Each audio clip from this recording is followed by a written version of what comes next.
This is TWiT. According to a new claim by Edward Snowden in a lengthy interview with Wired, the National Security Agency accidentally brought down Syria's internet back in 2012 after a failed attempt to hack into the country's communications data. Snowden says the NSA agents tried to exploit a core router of a major ISP in order to tap into Syria's emails, and the plan backfired. He says at the time, Syrians were more focused on restoring the internet throughout the nation than tracking the outage back to the NSA.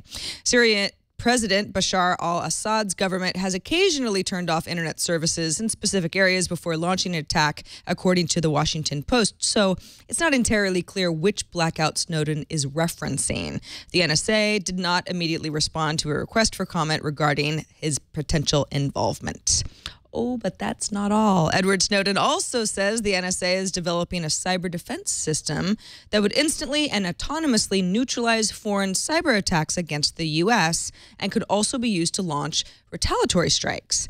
The program is called Monstermind, made up of algorithms that would scour huge repositories of metadata and then analyze that data to separate normal network traffic from anomalous or malicious traffic, which the NSA could then use to identify and block a foreign threat. For example, Monstermind could identify a distributed denial of service attack against a U.S. banking system or a malicious worm designed to garble an airline system and then stop it before it does any harm.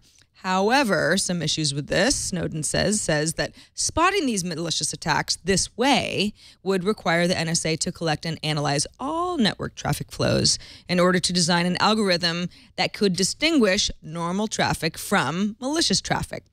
The NSA has also not responded to questions about the Monstermind program. Huge surprise. If you noticed any network disruptions or outages yesterday, you could have blamed 512K, which is an issue where the growth of routable networks on the internet overwhelms the amount of memory that's set aside in infrastructure hardware like routers and switches that decides how to route data through the internet. As Ars Technica explains it, quote, "For the first time, the lists of routable networks that are also called Border Gateway Protocol, or BGP, tables surpassed a significant power of 2 to the 19th power, or 512K. Many older routers limit their use of a specialized and expensive type of memory known as ternary content addressable memory, or TCAM, to 512K by default. When the tables outgrew the space allotted for them, the routers shut down or slowed." So this is basically an issue of just bad old hardware.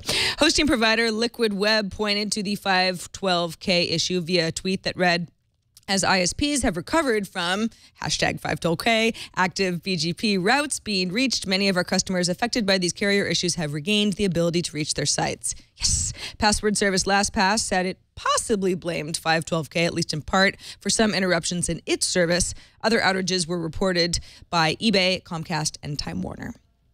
Samsung has finally officially introduced the Galaxy Alpha, a premium handset with a metal frame, at an event in Russia, which is going to be the first market where consumers will be able to pre-order the phone. The Galaxy Alpha is the thinnest phone in the Galaxy line, has a 4.7-inch screen, putting it on par with the upcoming iPhone 6, if those rumors end up panning out anyway. The Alpha also has a fingerprint reader just like the Galaxy 5S, but it is not water resistant. It runs Android 4.4.4 KitKat with TouchWiz, has 2 gigabytes of RAM, a 12-megapixel rear camera, 32 gigabytes of internal storage, and a price set at $689, which is roughly equivalent to about 24,990 rubles off contract. Pre-orders are open now for a September 12th release date.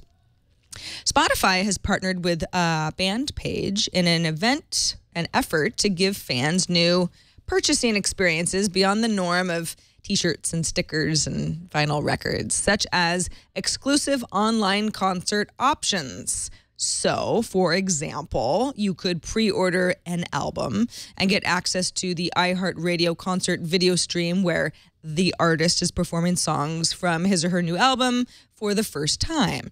Or perhaps pre-order a copy of the record and you receive an email with a link and unique code to access the stream when it airs.